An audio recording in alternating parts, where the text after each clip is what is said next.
Zensese TV.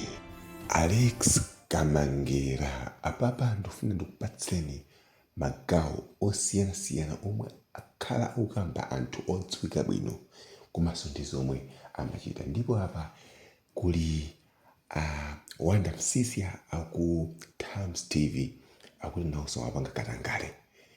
Ndiponso akamba za blind panda, akambanso za agangata akuti afuna kutsegula banki imeneyonso ayikamba. Ndipo kuli achisale, kuli abushiri, kuli awa achakwera, kuli anthu akulu odziwika bwino makamaka mboma omo, ena ma MP, ena nduna kumene aina akuli ni nzamba muli ambiri. Ndiye mavidiyo tangotapa apo kuti taphatikize muone zomwe akuyankhula mkulu ameneyo. Ndiye osatopa yayi kuti mumve zambiri. Nkhani yokhuza kuti ndalama zatani kodi Zamba mukuti Zamba wapita kuti nkhani imene yetu mufunika muifufuze bwinobwino. Zamba chakwera ali president anayita ndi parliament sanapite, ndi mlandu umene ujawo, ndipo mlandu suwola. Ndi apa basa kufunika parliament mukuti wapita kuti zimene zinzawu chizete nzawu fit. We need to know kuti chikuchitika njani. And ma journalists okuba inu, by the way, ndi information yokhuza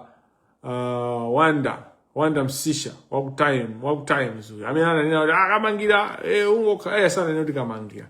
Ananena kuti ngati mumamenyera maufulu mubwere kumalawi kuno muzakhale kuno. Wanda amalandira ndalama za tobacco commission. Malisiti ndi nawo amene yesu akuena kumangidwa ICB. Wanda Msisha awena amangidwe is corrupt. Amalandira ndalama za ku commission ndipo sangakane aleo what current yawo akane zizi. And the Times you have to suspend Wanda because he will be investigated. Ine ndikuza ndi Wanda amalandira ndalama for people to come by exclusive budget. Wanda amalandira ndalama pena akugwira ntchito yake nthawi yake ndiponso bwana ake akumulipira kaya kupanga ntchito yake amalandira ma 500,000. I'll post after this live. I'll post some of place where he signs for doing exclusive interview about 500,000. And this is an institution that is under investigation. There's fraud. What ajina Malunga kulindani chidanti Malunga why you tell Musa amene fana why you tell amaza zonesa ngati kuti they want to change the country kuma ndi mpava walika gukena nga yute pali anthu ena ake apiwa ayutemu ndifaka amakwiya kama anena ena ake apiwa onena kuti they want and the future change. So chidanti kutoba commission he messed up this country. If ina kazo ndino tukwana nakayuza wedi yotukwana for that's what he did. Anadipweteka anadigwirira malo sakhala bwino achidanti mina anapangira play ndi forex kujende kuliso zinzira zimene kuli audit imene ayiona zimfundo zimene zachitika kumwe. So anaina amene anathandizira ndi atu ankhani chifukwa iwoja achidanti aja amapanga bribe ma journalists kuti asama lembe zenizeni. So one of the people that was part of that system ma journalists amene amaja nawo achidanti ndi Awanda Msisha. So I'm calling in MSCB to investigate this issue. I've got evidence and also that. So ndikamanena na kuti anthu samangopanga zinthu zikuti chanjani amakhala kuti akuziwa chimene akupanga amatetezera ndithu kutetezera katangayo uja kumutetezera kuba kwanse uja amakutetezera use my TV stations and all those kind of things. Yeah, so azikonzekera azipeza lawyer wajina Wanda azipeza lawyer ifande ayankha milandu ndithu. So the problem is that tasiya kusatira malamulo ameneyo ndichifukwa siku la lero mupezera kunena kuti Malawi Broadcasting Corporation ikusankha Brian Banda ndi munthu onena kuti skulu yake anthu sangaifuna ponse bwino kuti skulu yake ikutokera pati. And this MSC, apart from MSC, if you are to be the boss of MBC, you should have other qualifications that qualify you to be. It's not just kuti ndiwo amakani kufusa mafuso kapena ndiwo olimba mtima. It's not enough kungolimba mtima.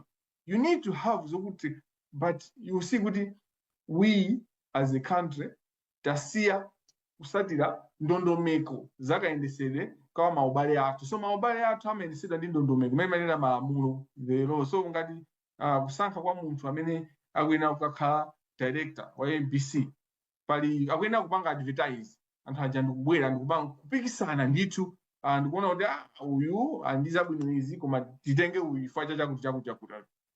The fact that pali philosopher amati Kelsen amanena kuti ngati muli ndi malamulo aja akaphwanyidwa ndipo palibe zosatira zake zimene munthu akulandira pamene malamulo aphwanyidwa, malamulo aja amakhala opanda ntchito, amatha mchere. Malamulo aja amakhala opanda mchere pazoopsa, samalandira zochitika zake. Ndipereka mchisanzo ampinganjira. Tom mpinganjira anamangidwa nkhani yonena kuti amafuna kupanga bribe, kupereka ndalama kwa majaji amene amaweruza mlandu uja umene umakamba zachisankho. Chifukwa cha ndalama lero ampinganjira ali kuti akuti akhululukidwa pa zifukwa zanji. Munthu wamangidwa kwa zaka 9 wangokhala kundende chaka chimodzi akumukhululukira. There is no ground, palibe amene angandipase ine mfundo zogwira zonena kuti achakwera anasatira kumukhululukira mpinganjira. In fact mpinganjira ngati system yathu malamulo athu akugwira ntchito akuyenera abwererenso akaseve sentence yake, chifukwa palibepo chimene chinamuchosa mulandu wake tikaziwunika bwinobwino. Mukapanga deep mupeza kuti anakapereka ndalama kwa achakwera, anapereka ndalama kwa chipani, zimene tonse tikuziwa. And we want to move on. People want to move on. People want anthu akuyang'ana kumbali they are looking the other side. When mukawerenga Bible amakamba za Samaria wachifundo. Nkhani ya Samaria wachifundo, wansembe akudusa msewu wopita ku Jeriko, akupeza munthu wavulazidwa wasala pang'ono kufa, anangoyang'ana kungotambalala kumapita. Winanso amene amayembekeza kuti mwina ndokhulupirika, lawyer mwachisanzo tingopereka lawyer amene akuyenera kusatira chilungamo, anangodusaso. Koma uyu Msamaria wachifundo, Msamaria atamuona munthu uja anampukuta munthu uja ndikutani. So justice system yathu yavulazidwa ndi zigawenga zakuba, the cartels. And chomwe tikupanga ngati mwachisanzo nkhani yachi na Tom mpinganjirayi, anthu akuyang'ana the other side kumapitirira kumapanga zawo. Ndifuna nditeteze banja langa, ndifuna nditeteze ana anga, ndiyang'ane za ine sogolo langa, ndikayambana ndi awa zonsezi andisekereza. But we are not following the mayitanidwe athu. Sitikusatira zimene ngati kamati ndine Mkhristu kodi tikuthandauzanji ndikanena kuti ndine Mkhristu ngati tikuona chilungamo chikuphwanyidwa, tikuona chilungamo chisakuchitika and we walk away kapena tingokhala chete. Aina Tifonia anapereka ndalama. Amalani ndakupulumutsa ndalama koma manitenga ndikudana ndi Tifonia. I'm trying to fight Tifonia. Why do I waste my time fighting Tifonia? I know Tifonia. Okay, do you know where Tifonia came from? Before Asana kumani ndi Tom. Muntu anali PA wa chigawenga. She was a PA for a criminal. So what do you expect? Timalemekeza anthu pusa mala. Timalemekeza zinyalala. Ifa anthu obera anthu osauka ndi zinyalala. Ndi anthu oyipa kwambiri. Even Bushiri panopa sangama nene kuti nzakhala president or nzakhala vice president. Dude, umagwirira azimayi ku South Africa. Wabera anthu ku South Africa jendrama zambi ukhale president wachani, vice wachani. I think ukhale president koma wakuchichiri kapena koma ola prison. That's what we need to achina gangata ajati kwaika akuti wana kufuna kusegula bank. Ndama zake mnuzama ili hotel zomwezi. That's what he's trying to do. Ngana ndama wazitenga out. Sanga furukuzi kuti ndama wazitenga out. Sanga furukuzi ina challenge you. Ndifake interview ndi Brian Banda. And Brian Banda amazathandiza bena baki farmers akusia information. Kumano he's not critical. Like Brian Banda muntakamuza yintu. Saka it doesn't go beyond the surface. Kwa kankata nena uta muntu akumfusa ndama zanu mnabanga ba. Ini ndimabanga ma business mafika kuchange. Kuchange. Mama banga business ya palibedo amene pamafunika ukhuluku jonjwe. ino ndalama zanu munapanga bwanji akangata ndege sujanjanja kangata alibe ndege ana ngali bali kana kake kama kodi athakwera anthu awiri meje sindege mati private jet and private jet yangu kumala nje kulibe amene private jet kulibe amene private jet pale aina ake ya MCP wa hata bazi ndama za mbia anapita sona ku China anabwesa ndege kuli ninkhani inso ina imene chako yaso kumukhuza koma zimene zonso zinaso zokhuza bom kuna kuli china mbalala ndi makamba za abushiri ndiye oyimba awo kuti akabweresa akapanga mashow aja amatenga ndalama aso ka 50 million kaka 60 zindalama zambiri kuperekanso taifi ino mumakhala kuti basi twaipa magonja taifi ndi panga chachinji ena bushira ja they are very ruthless ndanthu oyipa ndanthu onena kuti ndanthu oyipa bushiri ndathana naye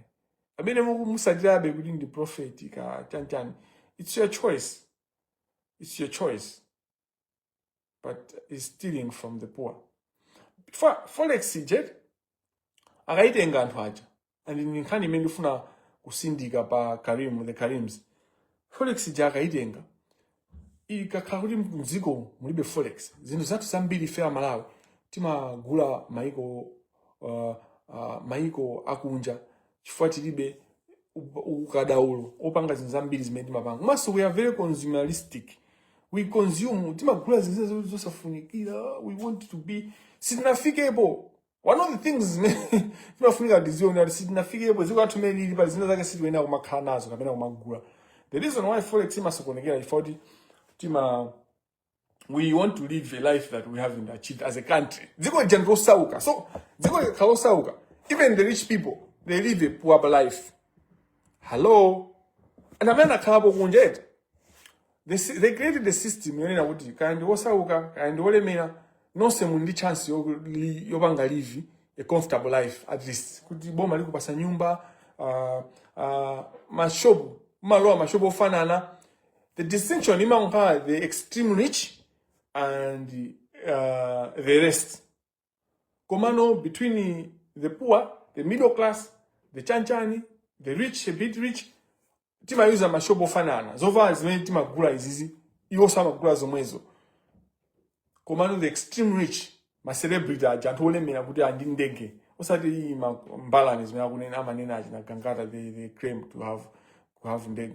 Gangata sanga ndege. Gangata, do you know that clean money, clean money, Gangata cannot earn money more than me.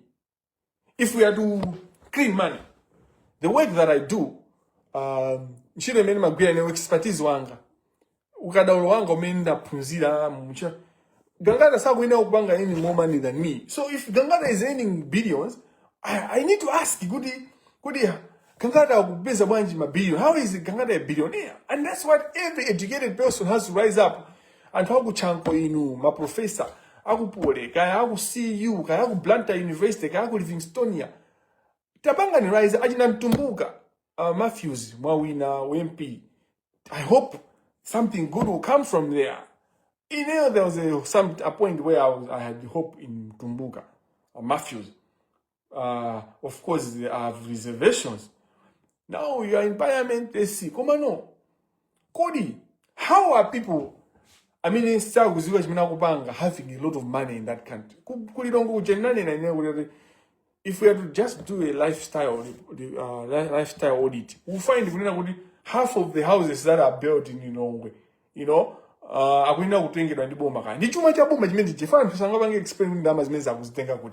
that's why you have a whole area which is casket city. How can you, and how women is a if you're calling good casket city?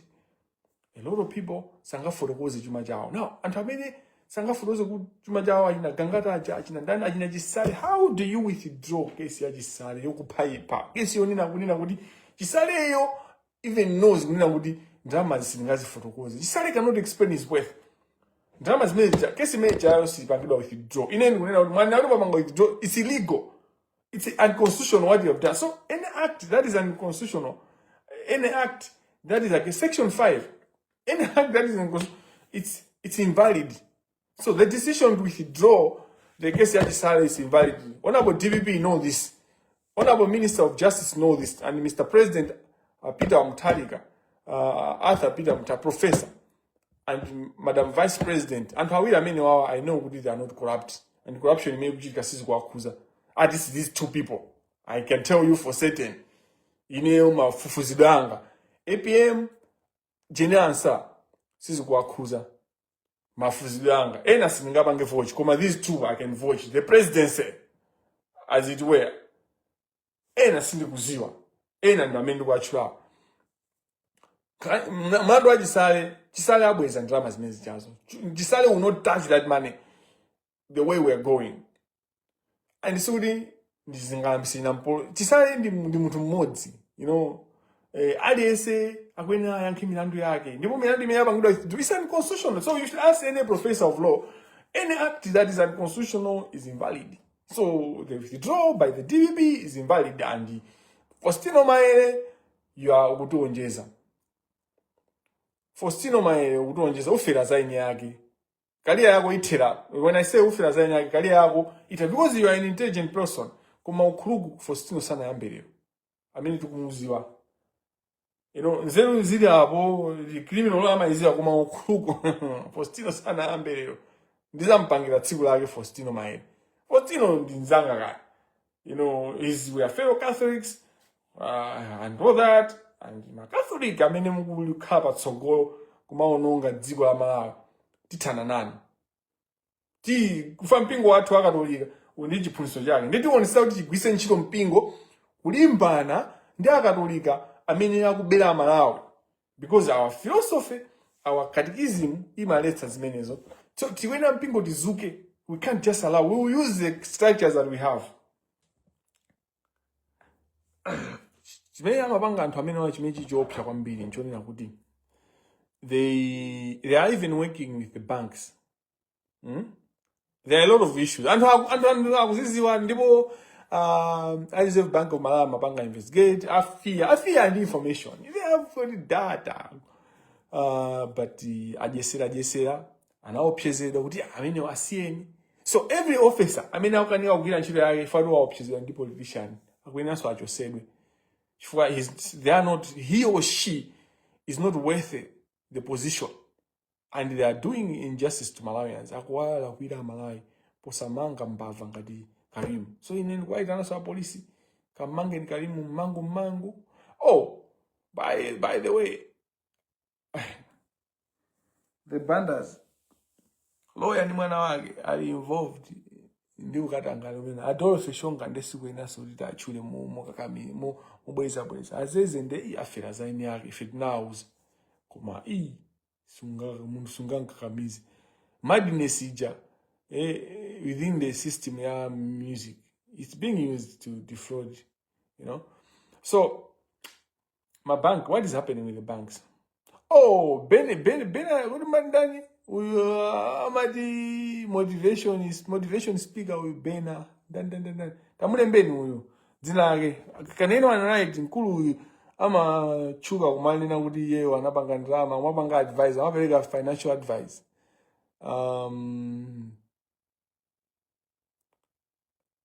Pali bamene akumbukira. Uyu amene wapanga advice. Anayi kubanga. Anayi ku national ku NBS. So that guy, ndikakumbukira zinake anthu akapanga post ndi muchwa. Awamapereka pano pa financial, you are mixing so many things, cancel. Kakamutu kanu ngati ka plastic pepani. But amene Benedicto, well done. Benedicto chuma chake nchoti anachita kuba. Anabera Malawi. And anaba, he was a head ku NBS. You know? Anayi kuhead ku NBS kuja. Amabanga za forex amaba. And NBS, I mean, Reserve Bank of Malawi mamfufuza. And anangu banga resign. That's why mfufuza kuli Benedicto Nkoma, how did he leave? Nchiva anasiya bwanji. He stole the money. Amaba through forex. Manipulating the system and chanja kumakugira nchilo da mwenye.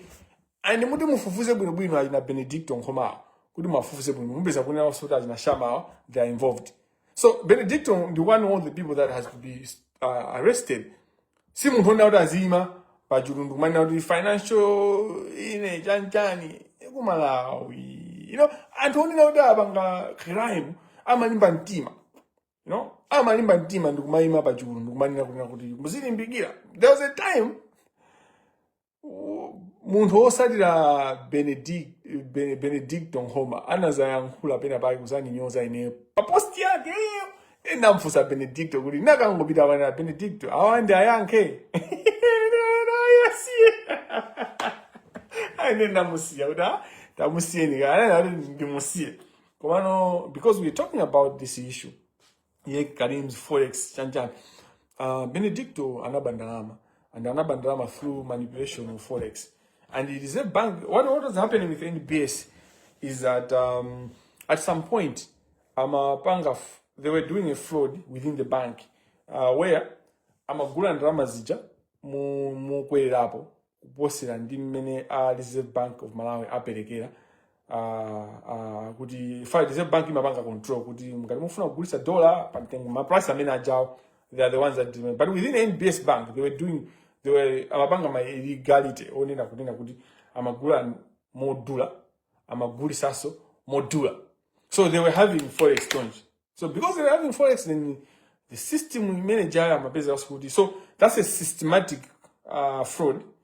And then within NBS and within my banking at the FDH ngati chanja kumakaso my individuals amatawapanga kagulukawo command my individuals are operating as an individual. They also sell forex ija kwa mwenye ajina Karimwa. That's how they buy the forex, and they akaigula forex ija pantengo wa banki. Akaigula forex ija pantengo wa banki. Ndama zimapita kwa mwenye tu basi. Akaigula pantengo wa banki, then iwaja ama ikano pajani pa 4,000. You aigula 1.80. That's why muntu kupita kukunja akumabasa $500. What are you going to do with $500? Muntu ukakhala kunja mwezi. How are you going to pay accommodation? Zimene zonse zikuchitika ifaja yani kuti within the banking system muli akapilikoni muli mbava zimene zili part of the syndicate ya forex. So dziko lathu mukai Karimu ndazanena 2 years ago anapanga deal ndi Castel. Deal iyi ndio khazikika. Kweza kuti Karimu uja amalemba ma invoice to the banks. I think time initially in NBS ndukanga luda kugula zinthu kuma materials aja a Castel. So Castel imayuza Karim because Karim anali ndi anthu ake mbank amene amapanga naye deal. So yeja amampangira approve. Munthu onena kuti amapanga za magalimoto ndi mechanic, ndi mechanic amagula materials a Castel. Castel age mazabu zaudi kuda ikugula kwa Karimuja pantengo okwera chonchi. And sometime amajira kupangisa crisis dala kubwesa moja kusowesa mzigo pakhalike yonse kupanga pressurize kuti na kuti ndama zipangidwe release so that they should do their own things. They have been sting, and it was involving even the executives of Castel. I talked about this, nothing happened. Kumabanoba, we have a president, so we'll see what will happen. The cartel ya forex chimenechi job pyakopya wake nkonena kuti they are making money atangokhala nyumba chonchi, and then at the expense of the poor Malawian. Forex ija so amene manena kunena kuti timagula zinthu zathu zambiri kunja, timafunga tikhali ndi ndalama za kunja, nde pamene ndalama zingokhala anthu ochepa forex yakuti ipezeke mapezeka pa mtengo okwera. Zikangopanga chonchija katundu chakuti abwera modula, katundu akankhala kuti sakupezeka ola kangochedwa kuti mwina kuti zibwere zinthu zachedwa, pamakhala timati supply and demand. Demand ikangokhala high, supply low, chinthu simabwera. So ma prices amene takhala tikumana nawo is that issue is the achina Karimu aja the hard. It's not only Karimu, but ndikubwesa lero information ya Karimu. Zilikuwa Karimu yokundipa sasa information ya zinzake. Ifa Karimu yosakuzua nasi magange nasa mabanga sama move amene wao. Kumaso ena wabwera tiziwa. Apart from that, ayina Karimu aja mabanga deal ndaji na MCP government. Pamachoka ka minister apa ngazina abwesa ndalama meuja ndalama zinazowesa it's chaos. It's painful. It's painful. Koma nkhani yayikulu imene ukambidwa papa umboni imene ndili nawo onena kuti uthandizire inquiry yomwe ikupanga pano ndi umboni umene ndithangopereka kwa APM yekha. It will be on APM kuti akapase acha or a Jane answer. Those two people, I trust those two. It will be for them kuti andipange disappoint in terms of the siyambire niwo September 2025. You know, that's how I'm measuring. I'm not looking at Zomana Banga Mbuyo Kajani. I'm looking at it from 2025 September, a clean slate. Now, a clean slate. Let's see what you're going. So from 2025, I mean from 16 September, from the time today, I trust APM, I trust Jenansa. Then you do information. Imene apolisi ndikutsanya inayo fa apolisi ena amangidwa nkhani imene nkhani mbono umene ndikhoza ngopereka kwa APM ndamene ngamudalire. Ndikufuna kuti aonese kuti anthu amene ali ma whistleblowers amene andipasa information atetezedwe. For information imene ikatuluka anthu atani aziwa kuti information imene yokamangira wacho kuti. So we don't want to lose lives unnecessarily. Komanso on the other side nkhani information imene nakatangopitisa kujani ku committee. Koma committee zinatapanga ayimbira anthu kuti ndi information yawo lowesani ndalama mwakuti. That's what they are going to do. So I'm not going to give them. I don't trust the committee. I don't trust the committee with information. The committee are parliamentarians, and it's up to me. No one can say, "Hey, you forward so Komano, with the information I have, ndiku pempa committee kuti mukuyena kumwitana Karimu. Simungamalize inquiry imene usamwitana Karimu. Monswa even mutamwitana ninkazi wake. Komanso mwitaneko Yusuf. RAWES Yusuf aitanidwe. Now nkhani ya forex set ni nkhani ya ikulu chifukwa crisis. So it's true. So it's true. Sindi kunena kuti kumalawi kuja timabweresa we generate enough forex. No, we have problems. Generation yathu tilibe zinthu zogulitsa kunja zimene zingatibwerese forex zambiri. Komano forex imene timakwanisayo ikutafunidwa ndi njenjete zake zimene tikambazi aina Karimu, aina Mpinganjira, aina Bushiri. Koma panopa akalimuwa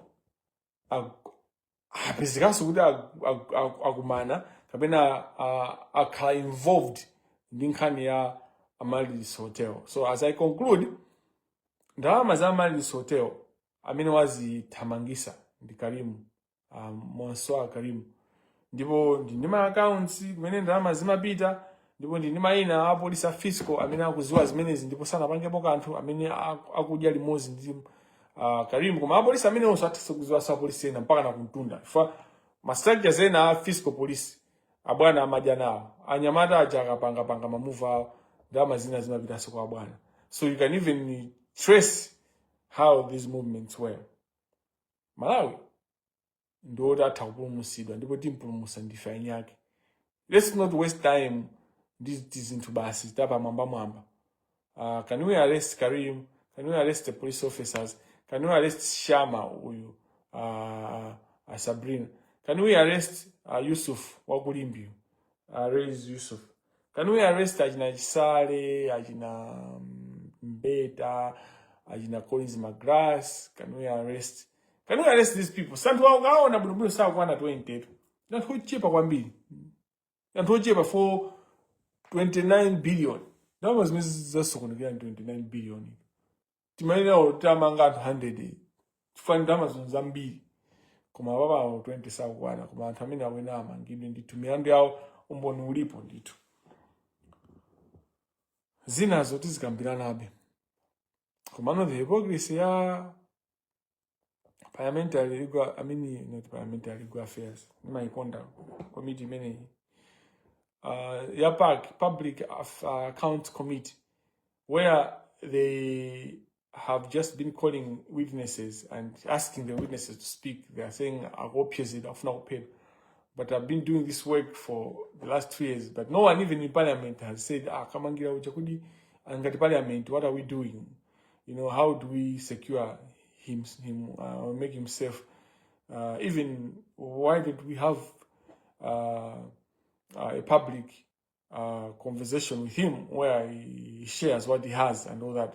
But they are all the majority of them, not all, are implicated in different things, or their masters are implicated. That's the other thing. Kudama kali na unao disudi apanga nao katanga. Kuma mene ama pembeza kuchipani kwao, president ako kuchipani kwao, kazi hao president ako kuchipani kwao are involved. So ama paiza apanga chicken out. Thank you very much for being in attendance. Paka kazi na tisi kampilana.